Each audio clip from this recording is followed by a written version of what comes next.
Today we take for granted the motorways, A-roads and city streets, over 2,000 miles of them that form the skeleton roadmap of Britain. And all because of the Romans, with their ingenuity and dogged determination to conquer everything in their path. I'm Dan Jones, and I'm going to retrace the story of our Roman past along 6 of their most iconic roads. Each road tells the story of our Roman legacy and its rich history. From their very first road across Kent, which powered their invasion, to the vital routes which helped them conquer most of Britain, before being beaten into retreat by the Scots. In nearly 400 years of occupation, the Romans changed Britain forever by bringing their armies, ideas, buildings, and religion. But the Romans couldn't have done any of it without one thing: their roads.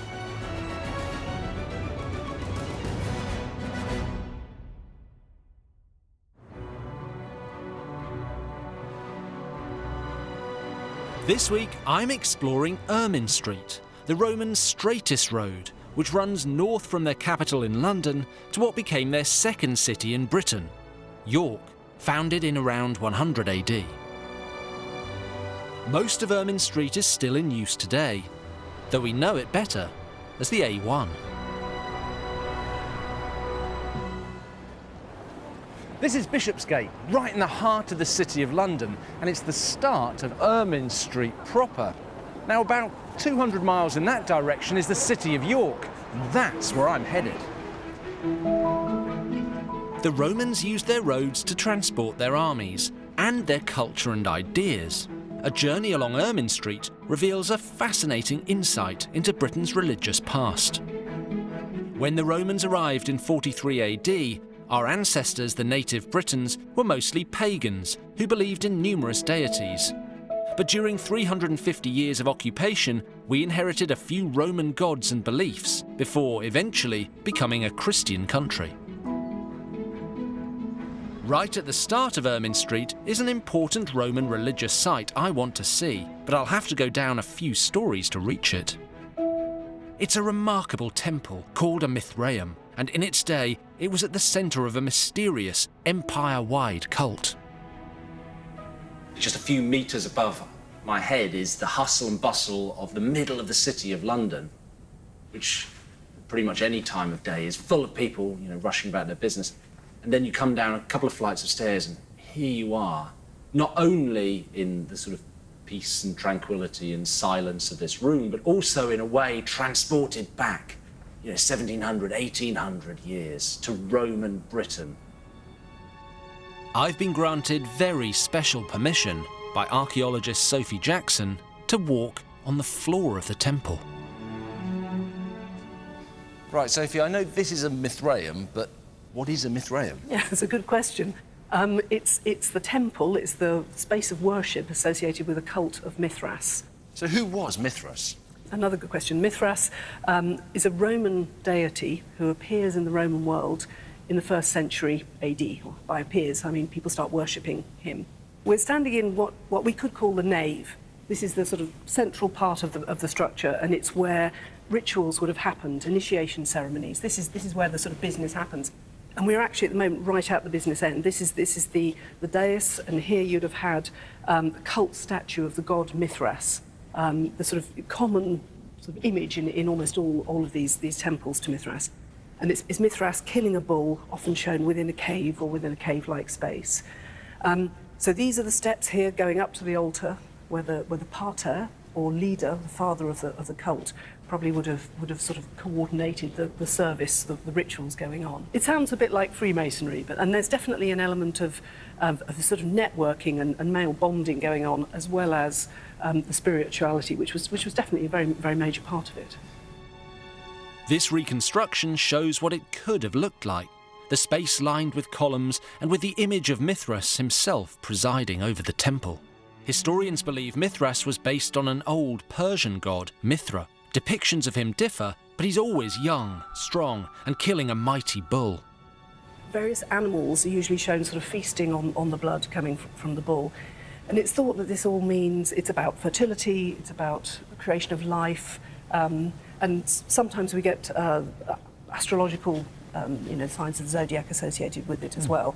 So it's about our place in the cosmos. So it's a sort of creation myth, fertility myth. So was Mithraism just in Roman Britain, or was it something that happened across the empire? Oh, no, not at all. It definitely spread throughout the empire. The first sort of evidence we have is in eastern Turkey and coming into Rome. But then it gradually spreads over the sort of 1st and 2nd centuries into the rest of the empire. And it's a cult that's very popular with the army, with merchants and civil servants, basically men who are operating across the empire. And it probably serves two functions, really. It's a very good networking sort of institution. It's a way you can be posted from North Africa to Britain and find something familiar, and people who you might even know or have connections with. So that's kind of an interesting image, isn't it? We have the army, which in its first wave comes to somewhere like Britain and conquers, then it builds these roads to connect the empire up, and then it brings its kind of religious cults along with it. Yeah, to support it and to make people feel comfortable, probably, in this alien world. The Mithraeum was built around 1700 years ago, but fell into ruin and was buried when the Romans left our land in the 5th century AD. It was uncovered in 1954 when an office block was built near Cannon Street, though it's been moved to a new site in recent years. I don't think I was prepared for just how quite moving this is. And there's something you can feel of the spirit of what must have happened here. A place that was alive with people worshipping, socialising together within what remains of these walls. It's a really strange feeling to be here.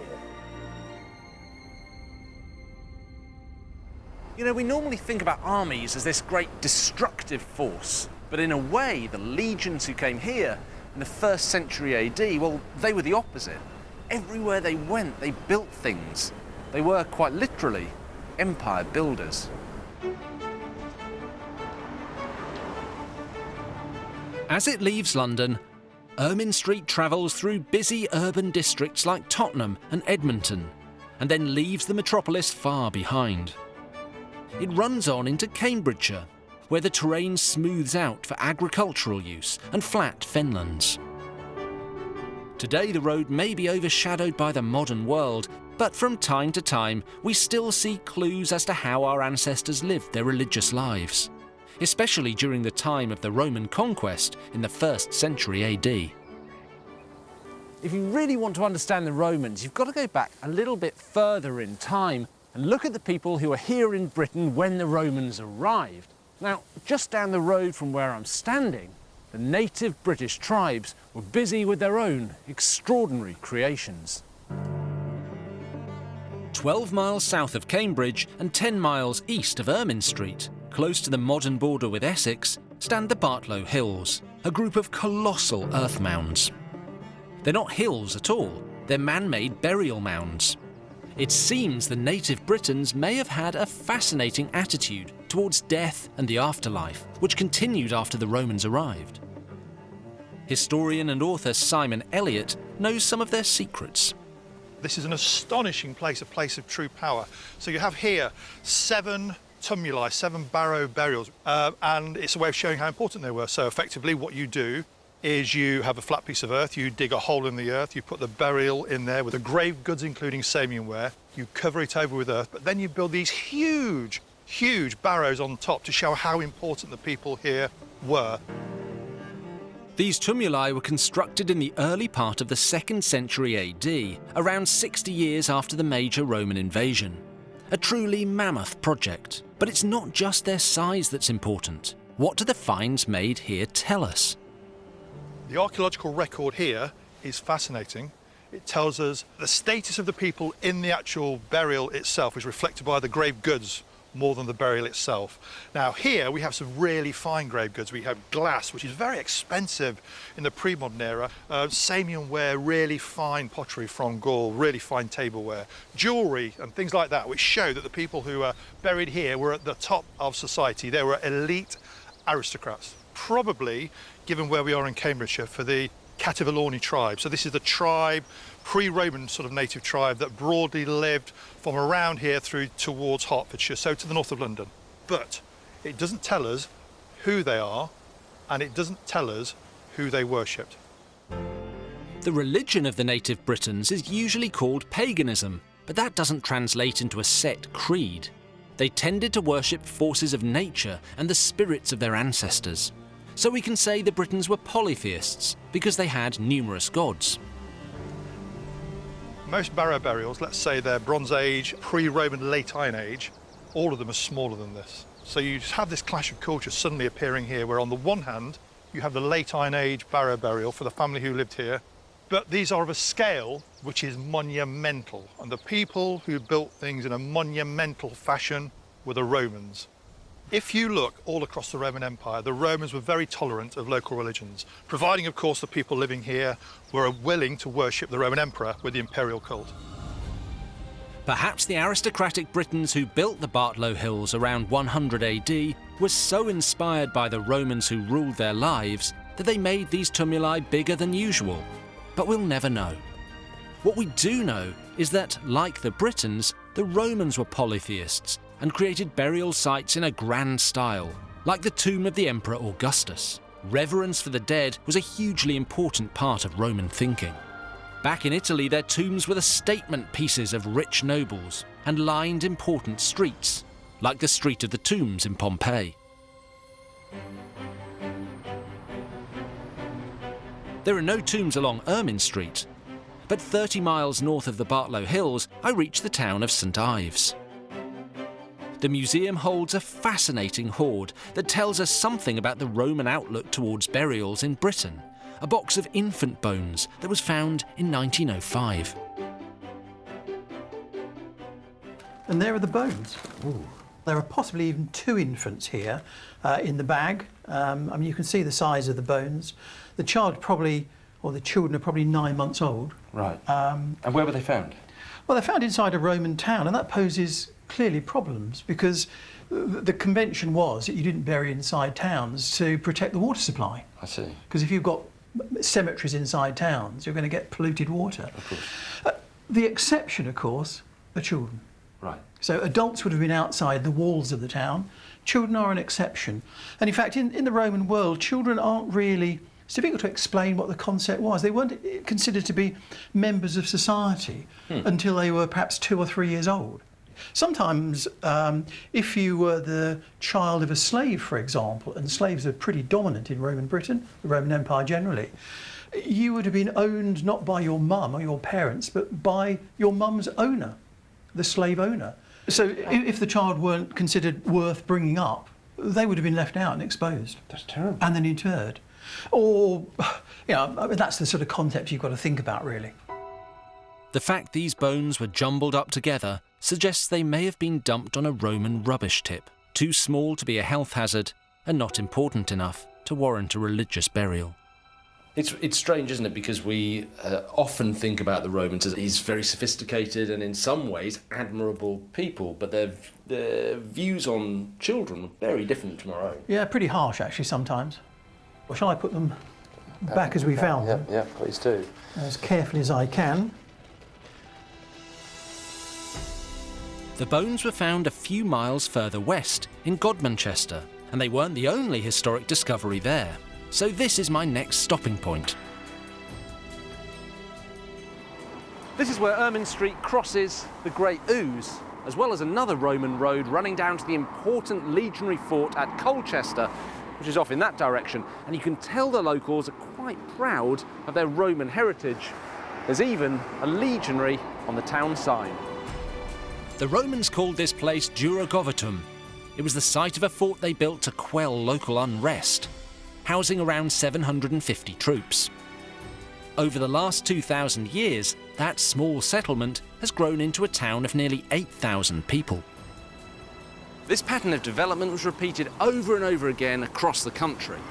In the 1st century AD, the army built a fort here to control the strategic crossroads. Civilians settled around the fort, creating an informal town known as a vicus.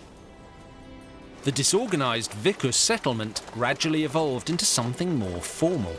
The fort was built around 45 AD, and within 20 years, when the local tribes were fully under Roman control, the troops were needed further north. As the fort was no longer required, a new building went up here that filled a new peacetime need, a way to aid communication along Ermine Street. Professor Stephen Upex wants to show me a reconstruction of it on display in the local church, and it's made of a rather unique building material.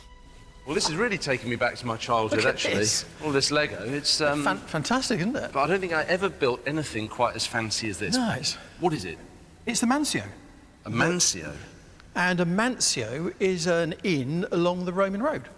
It all goes back to the Roman state because they had what was called the post publicus, which is the Roman postal system. So if you were the governor in London and you wanted to get a message to York, for example, you would write your message on a wax tablet, you'd give it to a dispatch rider who would put it in his panniers, get on a horse and gallop up the road, gallop up Ermine Street. Mm-hmm.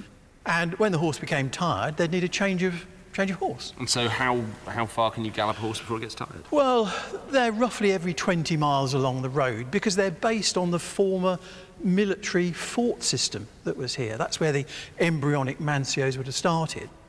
So when you arrive, what do you need? You need a change of horse. You might need a meal, so there are kitchens over that side. You might need a bath, and you need a bed for the night. And were these open to anyone? I mean, could you just wander in? No, I think it's state officials and those sort of people concerned with the organisation of the province itself. I don't think you, as a member of the public, you could just wander in and have a bed for the night. It's not like a hotel. Right. They're state-organised systems. Were these unique to Ermine Street, or could you find these all over Roman Britain? Not just over Roman Britain, across the empire. Everywhere you looked, there were these sorts of structures where you could simply jump along the road, taking your post or whatever else. Everywhere across the empire. So things haven't really changed. I mean, if you're going on a long drive up the motorway, you still got to stop and fill your car up and have something to eat and go to the loo and whatever. This is just the Roman equivalent. It's the Roman motorway service station equivalent, yeah. Mancios were a key component of the way in which the Romans governed their world and ran their roads. Wherever the Romans went, their religious beliefs were never far away. In this Godmanchester garden, there's a stretch of the original Ermine Street and evidence of a roadside worship stop. Right, Dan, here you are. Wow. So what's this? This is Ermine Street. This is the surfacing of Ermine Street itself, the Great Roman Road. This here? This, from here right up to where the wall is over that side is the width of Ermine Street. I don't think I've ever seen anyone with a Roman road in their garden. No, that's one of the few sections of Ermine Street that I can remember being exposed, and is still exposed, yeah. Well, over on the edge of the road, just here, there's a road ditch. You can find road ditches on the side of all Roman roads. And then you've got a building, because we're inside the town down here. Right. We've got a building there with the walling coming up and a large pier, look there. And there were lots of finds on that side, which suggested that you'd have come through a gateway and gone into a temple compound, a little shrine on that side, within the town itself. So we're on the edge of the road here, and we can imagine that just in front of us there's a Roman temple. Yeah, you'd have Little come roadside off. temple. Yeah, you'd have come off the road, gone through the gateway, and the temple would have been over there. The owner of this Godmanchester garden discovered the road in the 1970s while digging. He called in archaeologist Michael Green to help to uncover a section of Ermine Street. These look like very deep foundations for a road. What you have to remember, Dan, there are 400 years of accumulated surfaces across the road itself. I mean, it's built up like an enormous layered cake, if you like. I think there are 6 major resurfacings. Right at the very bottom of the road is the Hadrianic layer. I mean, literally, the great and the good have walked along this very point. The Roman emperors have walked right through this rather lovely little garden. So you've got people like Hadrian coming to Britain in probably 121, goes up north to Hadrian's Wall, 122, because he organises the wall. He would have almost certainly, he wouldn't have walked along here, he'd have been carried or come in a cart or a litter of some sort. You've got a guy called Constantius, father of Constantine, and he goes up to York in, 305. He dies the following July in 306, and Constantine the Great, becomes the emperor. And he's one of the greats, actually, because he introduces or makes credible Christianity in Roman Britain. So all of these great Roman emperors from age after age of the empire have quite possibly walked up this road. Right the way along. It's incredible to find such a remarkable piece of history in someone's back garden. And to find out that early in its existence, this part of Ermine Street offered an informal collection of places to eat, sleep and pray. What more could a Roman need? By the 3rd century, this higgledy-piggledy arrangement was formalised into a proper Roman town. They had a basilica to house government offices, a temple for worship, and even a town bathhouse.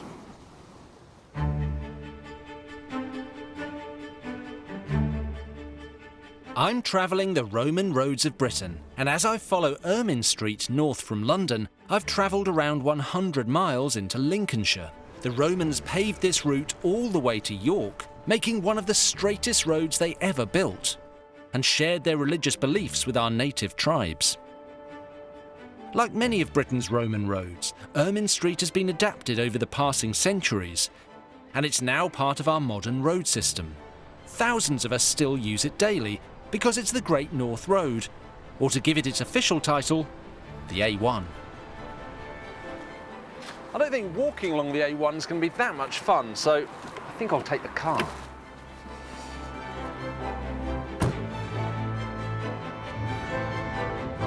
Pretty soon, I'm on an arrow-straight stretch of B Road that follows Ermine Street to a Lincolnshire town called Ancaster. There's no town sign with legionaries here, but I know Ancaster was once a Roman settlement simply because of its name. The word castor comes from the Latin word for an army camp. Any town with the castor or chester in its name, like Worcester or Cirencester, was once a Roman military base.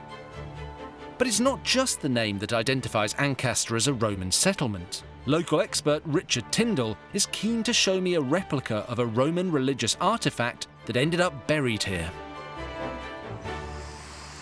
So this is a really curious thing, Richard. What is it? It is. It was found in the graveyard just behind it in 1831. And it's a representation of the Dea Matres, or the Mother Goddess, which was a religion or cult across Northern Europe in the Iron Age, prior to the Roman period. It was then adopted by the Romans and imported, we believe, into Britain with the Roman soldiers, perhaps with the Federati, the native troops that were hired from along the borders of the Roman Empire. This isn't the original, this is a replica. That's right, the original's in the collection in Lincoln. So this is a reproduction. Yeah. Something's missing though. Where's that middle head? We don't know. It was found as part of a temple or a shrine complex just in the corner of the graveyard here back in the 1830s. And it was found without its head. They never found that. It was found whilst grave digging, so the chances are that it's still somewhere underneath there. It just wasn't picked up. So, but it's basically the three-seated figures, although you can't see very clearly on this now. They would have on their laps, they'd have sheaves of corn, they'd have fruit, they'd have baskets of foodstuffs, and those are there, they're personifying sort of the natural world around us. The triple goddess dates back many thousands of years, at least to the 3rd century BC and the ancient Egyptians. She appears in mythology all over Europe and usually represents 3 stages of womanhood: the maiden, the mother, and the old crone, and also the 3 phases of the moon: waxing, full, and waning. The Romans were quite good at borrowing gods and goddesses, weren't they? Yes, we have other examples locally here. So there was a god completely unknown from anywhere else in the Roman Empire called Viridius. We only know it from Ancaster, from a couple of inscriptions which were found in stones that were reused in Roman graves. It's really interesting, isn't it, how you have this Roman Empire where there's kind of pick and mix approach to gods. You know, you can have all sorts of different gods commingling with one another. Yeah, and what we're seeing here is obviously the Romans are coming in. They're coming along the Roman roads here, and they are finding pre-existing spirits, guardians of local features, of copses of woods, and we see lots of these gods and goddesses as personifications of these local features in the landscape there. So it's not the case then that you have this sort of Roman civilization which comes in, smashes and burns and said, this is the way the Romans do it and this is the way you're going to do it. It's actually a bit more subtle. Here's how we do it, and then you mix it in. Yeah, very much so. And it's why we refer to the period as Romano-British, because to try and separate the Romans from the native population just isn't possible. In everything they do, in the pottery styles, in some of the metal work, and certainly in sort of their worship of the spirits and the gods, there's a melange. These jovial figures of fertility are clearly pagan. But from the same cemetery where they were found, here's an example of a new religious practice mingling with local traditions, a Christian burial. So Richard, here we are in a cemetery, but this sarcophagus is above the ground. Who was it? Do we know anything about it? It's from the Christian period of the Roman occupation of Britain, and it was found at the beginning of the 20th century when they were putting in a new cemetery in here, and they dug down and found that somebody already had a cemetery here. Wow. So they found approximately 200 Roman bodies here, in many different forms. Some were buried in these stone sarcophagi, some were just buried as we would expect in a normal hole in the ground. Almost all of them were Christian.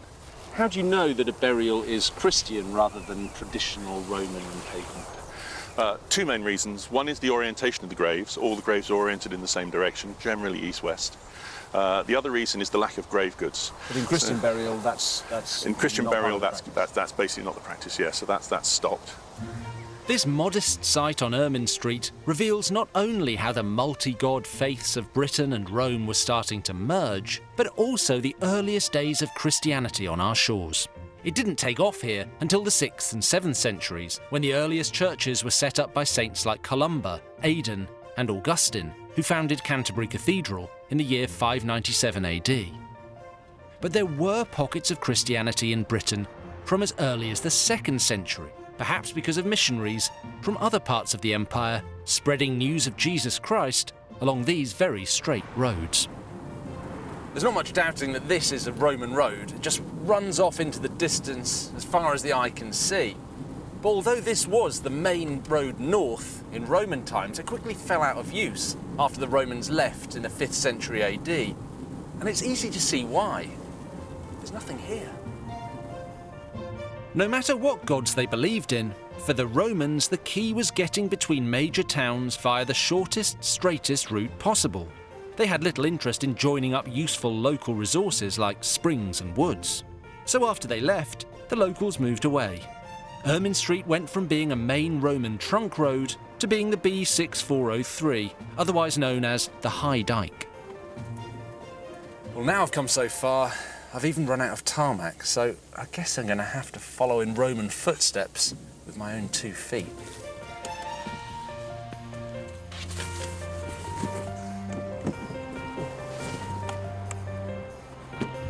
I'm in the middle of the Lincolnshire countryside. The modern road has taken another route to the west, and the original Roman route of Ermine Street continues as nothing more than a track between farmers' fields and a local airbase. Well, this isn't really a road anymore, but it is still Ermine Street. It's as straight and as true as the paved section there behind me. And while you might get a bit wet and muddy walking along it, you're not going to get lost. In fact, if I was walking along here with a Roman legion in the 1st century AD, it probably wouldn't have looked that much different. The route continues north for around 14 miles, where Ermine Street once again picks up a major modern road, the A15, on the outskirts of Lincoln. In Roman times, Lincoln was known as Lindum Colonia. It marked the junction between Ermine Street and another great Roman road heading southwest, the Fosse Way. The city is packed with fascinating Roman finds, such as the Newport Arch, one of the oldest surviving arches still in use in Britain, and the city walls. I'll come back to Lincoln later in the series. But as Ermine Street heads further north, it'll take me to one of the great English counties. The Romans first made it to the place we call Yorkshire in 71 AD, but they quickly discovered that this was hostile territory. The dominant local tribe in the west and north of Yorkshire was the Brigantes. They fought the legions many times, and it took the Romans decades to pacify them completely. In the East Riding, there's a record of a smaller tribe called the Parisii, who lived in the area surrounding what is now Beverley in the 1st century AD. In the town's museum, curator David Marchant is about to show me how it wasn't just religious ideas that were being swapped between the two civilizations. It was craftsmanship too. This is an absolutely beautiful sword. Can you tell me where it was found? Yeah, this is one of 5 Iron Age swords that was found by a group of metal detectorists at South Cave in 2002. And do we know much about it? When it was made? Who it was made by? Well, they probably date to around about 70 AD, and they have a real variety of materials. The pommel at the end is actually made from a sperm whale tooth. Wow. Yeah. That's incredible. Incredibly unusual. We've got some elephant ivory on there as well. Elephant ivory? Yeah. So given that this was probably made around 70 AD, I mean that's early in the Roman period in Britain, was it made by Romans? No, these are probably made by local people, and some of the materials, they're going to have to have traded or imported. So obviously no elephants wandering around East Yorkshire. No, not then and not now either. So this is not the sort of thing that we would associate with kind of a backward barbarian tribe. I mean, this looks like it's come from a really sophisticated civilization. Absolutely. These are really well-made artefacts. Would it be very expensive to make something like this? There's lots, hundreds of hours of crafts and time, probably. So these belong to, significant people in the tribal society. This sword shows that 50 years after the arrival of the Romans, local people were making use of the finest material the empire could provide. It's amazing there's so many different parts to a sword. We sometimes think of a sword as just, a bit of metal with a handle that you pick up and use the pointy end on someone, but actually you've got the different materials in the scabbard, the hilt, in the blade itself, which you can see at the bottom. It's an astonishingly fine piece of craftsmanship. After more than 17 centuries in the ground, the original sword is far too delicate to be handled, but this reconstruction can give me an idea of what it's like to hold a weapon like this. Now I can tell this one hasn't been buried for hundreds of years. It's a replica of this, right? It is, exactly, yes. Do you mind if I pick it up? Please do. I'll be very careful. Oh, it's heavy. So, I mean, is this made out of similar materials? What's the story behind it? It's made pretty much to the right scale. There are some compromises in material. We obviously couldn't use elephant ivory, for instance. Of course. We couldn't use whale tooth. So we've actually used moose antler. Moose antler.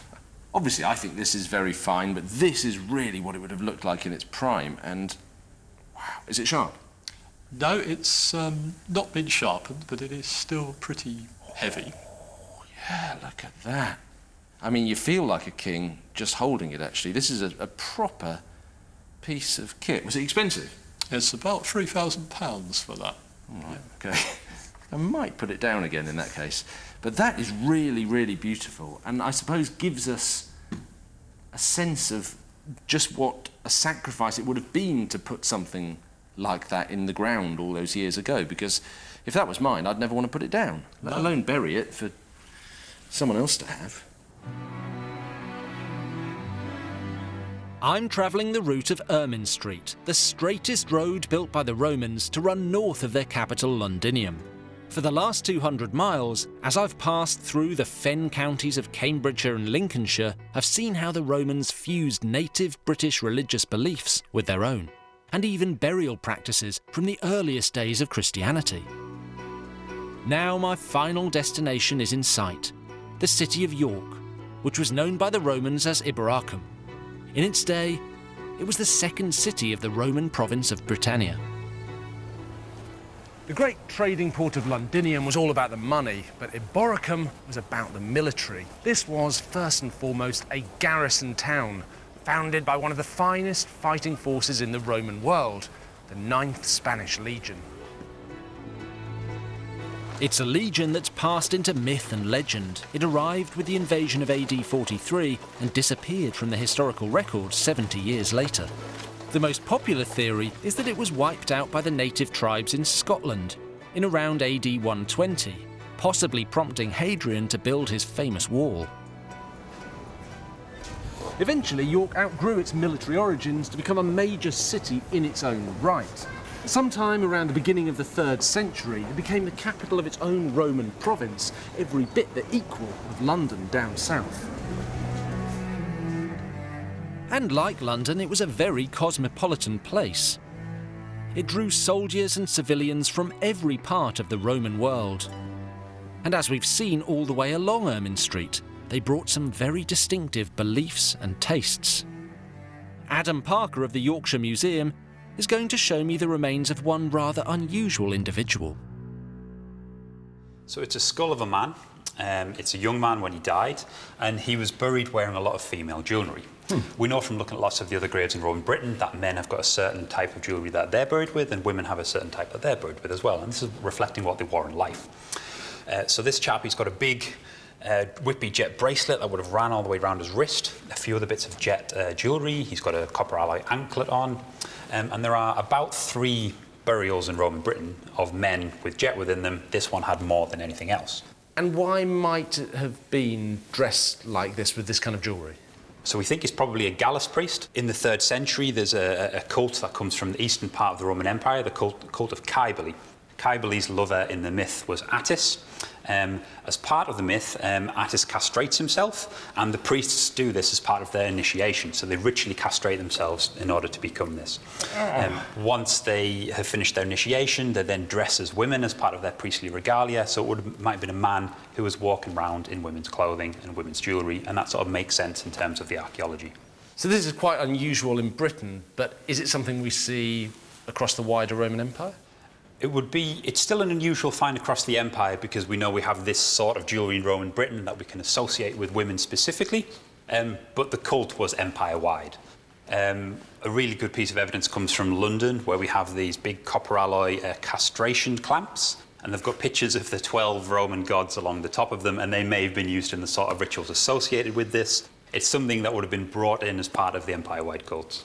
It's funny, isn't it, because we normally think about gender fluidity as a very modern concept, but here it is, you know, if not commonplace, then certainly alive in the Roman world. Yeah, and we're becoming more aware of these sort of stories that existed in Roman Britain and the wider Roman Empire. It's probably anachronistic to think that there is this male and female gender binary that's going on in the Roman world, when we have graves like this that tell us a completely different story. So there really is nothing new under the sun. No. So it's clear that Roman York was tolerant of some exotic beliefs from across the empire. The city also attracted some seriously big hitters, emperors. York's size, its importance and its position close to the edge of empire made it a desirable location for rulers looking to expand their territory. At least 4 emperors came here on military campaign, and 2 of them actually died here. But it was one emperor in particular who left a lasting mark on the city, only not in the way he intended. He was Constantine the Great, who was proclaimed emperor by the army right here in York in the year 306 AD. Constantine's most significant contribution to York actually took place several decades after he left. It happened on his deathbed, hundreds of miles away, when he became the first Roman emperor to be baptized a Christian. Constantine's initiation led to Christianity becoming the official religion of the empire. Like Mithraism before it, this new faith spread throughout the Roman world. The Romans had once viciously persecuted Christians, but now it was an approved faith. Adam wants to show me some more remains which prove how acceptable it had become.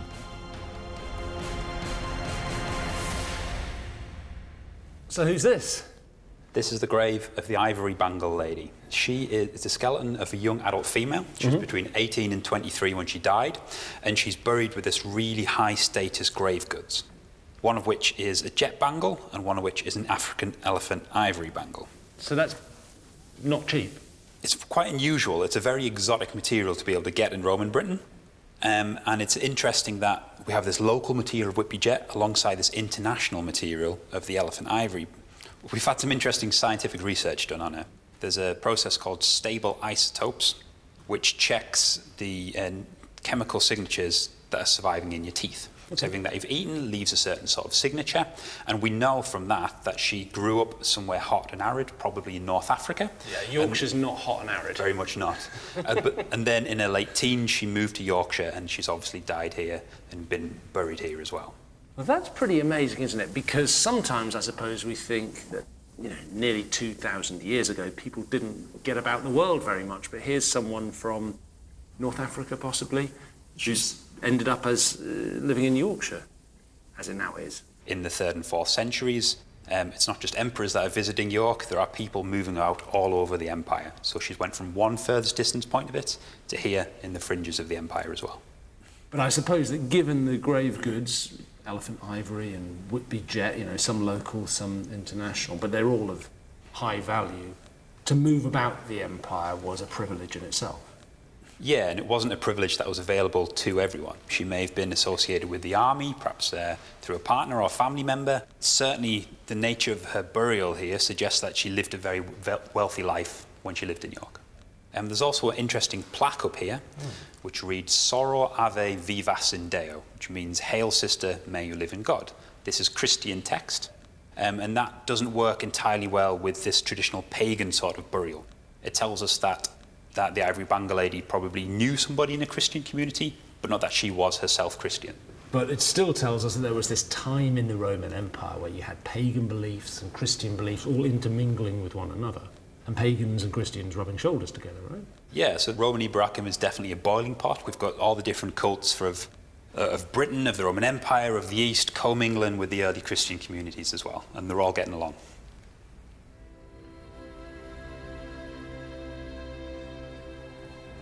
The Romans abandoned York along with the rest of Britain around the year 410 AD, but they left plenty behind them. For one thing, Ermine Street, much of which remains a major north-south route today.